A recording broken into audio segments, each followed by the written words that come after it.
Bonjour à tous, j'espère que vous allez bien, j'espère que ces émissions Eureka vous bénissent et j'espère que vous allez passer une bonne journée, une bonne nuit peut-être, après avoir écouté notre a priori dernier épisode sur cette série du baptême dans le Saint-Esprit. Aujourd'hui, je voudrais qu'on parle de l'exercice des dons en public. Avant cela, si vous ne l'avez pas fait, eh bien, je vous encourage à vous abonner à notre chaîne, à liker nos vidéos, à les partager autour de vous, à activer les notifications. Bref, toutes ces petites choses qui font une belle différence pour la diffusion du message de l'Évangile, parce qu'en les faisant, eh bien, vous participez à la diffusion de l'Évangile par le biais de la technologie d'aujourd'hui. Et donc, merci d'avance. Alors, 1 Corinthiens, chapitre 12, il faut comprendre le contexte, c'est que depuis le chapitre 11, l'apôtre Paul s'adresse à l'église de Corinthe et il aborde un sujet qui est les attitudes dans l'église, de façon générale. Cela vaut pour la conduite de l'homme, la conduite de la femme, qui n'est pas mon sujet aujourd'hui, mais cela vaut également pour les chapitres 12, 13, 14. Et si on ne comprend pas que Paul aborde ici, de façon transversale, l'attitude du chrétien quand il est en public, quand il est dans son église, quand il est dans une réunion, quand il est en collectivité, eh bien, on pourrait peut-être se méprendre sur certains versets, mais c'est la pensée qu'il a en tête lorsqu'il écrit ces chapitres. Au verset 12, il nous dit en ce qui concerne les réalités spirituelles. Peut-être que vous avez dans votre Bible, chapitre 12, verset 1, les dons spirituels, mais à vrai dire, en grec, ce qui est écrit, c'est en ce qui concerne les spirituels, ou on pourrait dire les spiritualités, dans le sens les manifestations de l'Esprit de Dieu, les charismes. D'accord ? Donc ici, la version que j'ai, qui est la version second 21, dit les réalités spirituelles. Mais là encore, on pourrait croire que les réalités spirituelles, c'est qu'est-ce qui se passe au ciel à l'heure où je parle. Non, c'est bien les manifestations, l'intervention du Saint-Esprit dans notre dimension ici. Je ne veux pas, frères et sœurs, que vous soyez dans l'ignorance. Et ensuite, il détaille un certain nombre de choses. Mais là où je voudrais aller, c'est au verset 7. Or, à chacun, la manifestation de l'Esprit, c'est-à-dire du Saint-Esprit, est donnée pour le bien de tous. À chacun, la manifestation du Saint-Esprit est donnée pour le bien de tous. Donc ici, en ce qui concerne la vie chrétienne en collectivité, je dirais, ou dans nos réunions, dans nos cultes, dans nos assemblées, eh bien, nous sommes tous les receveurs, je dirais, les réceptacles d'une manifestation du Saint-Esprit qui nous est donnée pour le bien de tous. Verset 8, en effet, à l'un, si vous entendez bien, il y a le train qui arrive, ce n'est pas la Pentecôte qui est en train de se déclencher ici dans ce bâtiment, c'est juste la gare de Nice qui se trouve derrière moi. Mais c'est ok, restez concentrés, ça va bien se passer. En effet, à l'un est donnée par l'Esprit une parole de sagesse. C'est-à-dire une instruction divine pour régler une difficulté, la clé dont on a besoin pour débloquer un problème, l'élément qui nous manquait. Ensuite, à un autre, une parole de connaissance, la capacité de connaître quelque chose à propos de la vie de notre interlocuteur qu'il ne nous avait pas raconté. C'est l'Esprit qui nous l'a dit. Ou à propos de la vie de quelqu'un d'autre. Selon le même esprit, à un autre, la foi par le même esprit. Alors là, ça vaut le coup de s'arrêter une seconde parce qu'on pourrait croire que la foi n'est que pour l'un ou pour l'autre, mais ici, c'est l'exercice du don spécial de foi dans la collectivité ou dans l'assemblée pour le bien d'autrui. Parce qu'ailleurs, dans les Écritures, il nous est dit que la foi de Dieu, eh bien, tous ceux qui ont cru en Jésus l'ont reçue. Et que la foi vient en entendant et en entendant la parole de Dieu. Romains 10, 17, par exemple. Donc ici, ce n'est pas la foi générale, je dirais. C'est une foi particulière, un peu la foi de Smith Wigglesworth quand il accomplissait des miracles, vous voyez. La foi qui permet vraiment de faire quelque chose d'inhabituel. À un autre, des dons de guérison. C'est au pluriel, c'est intéressant.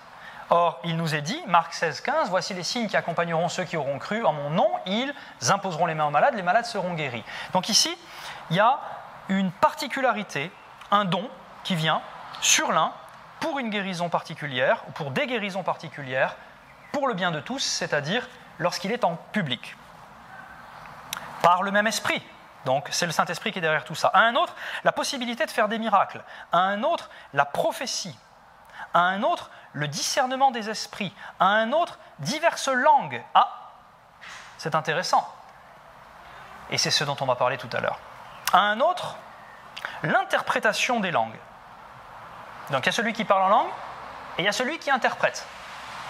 Mais toutes ces choses, c'est un seul et même esprit qui les accomplit en les distribuant à chacun en particulier comme il le veut.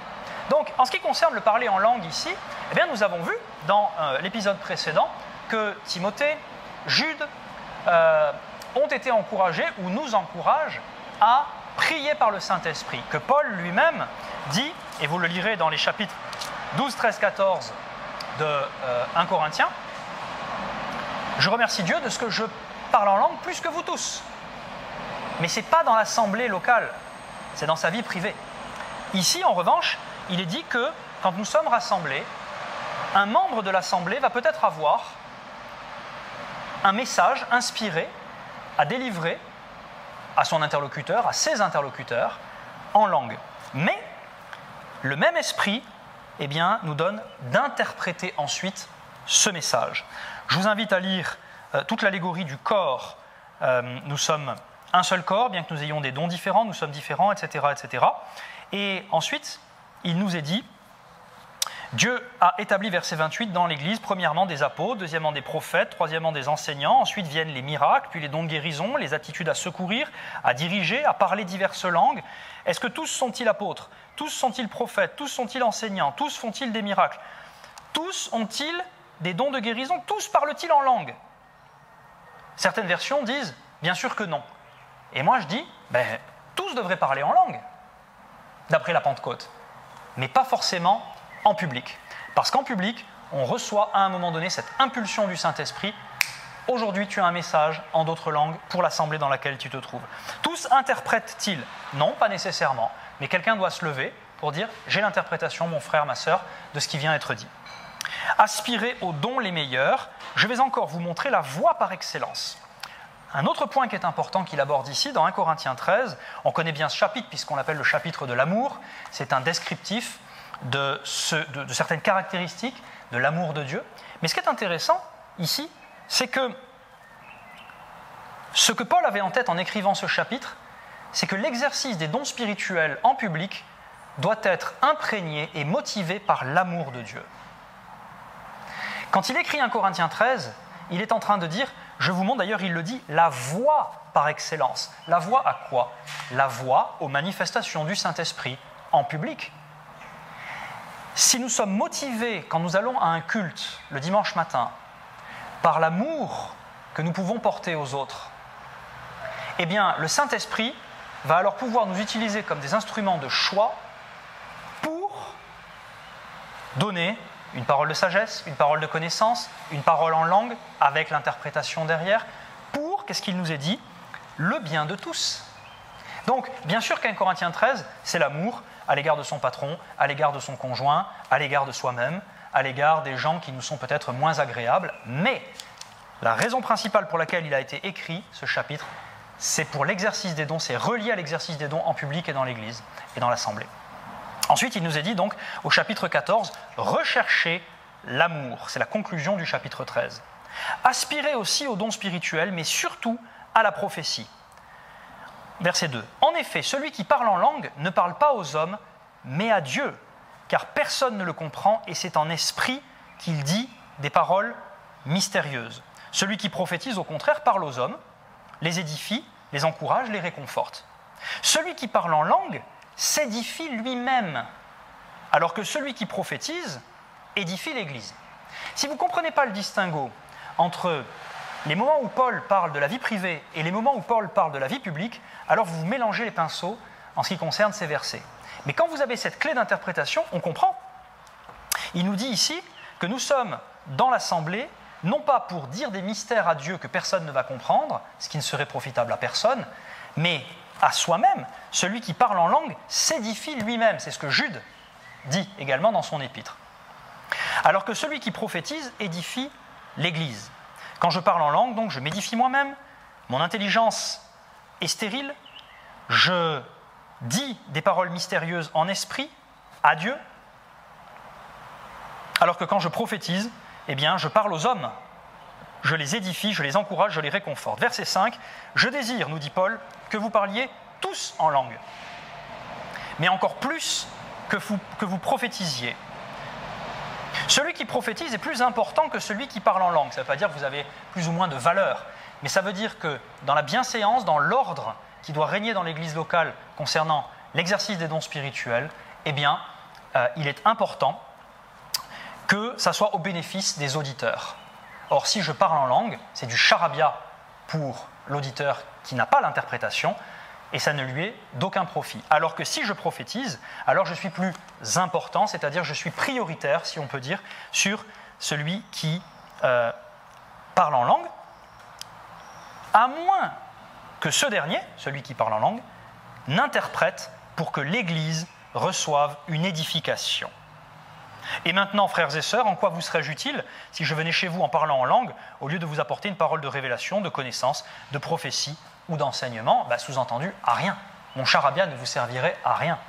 Ah, moi je serais béni, je m'édifierais moi-même, je parlerai à Dieu, je lui dirai des mystères, mais pour la communauté, peanuts, comme on dit. On va s'arrêter là pour cet épisode, et on va poursuivre dans un dernier épisode, je dirais épisode 5.2, sur l'exercice des dons en public. Dieu vous bénisse.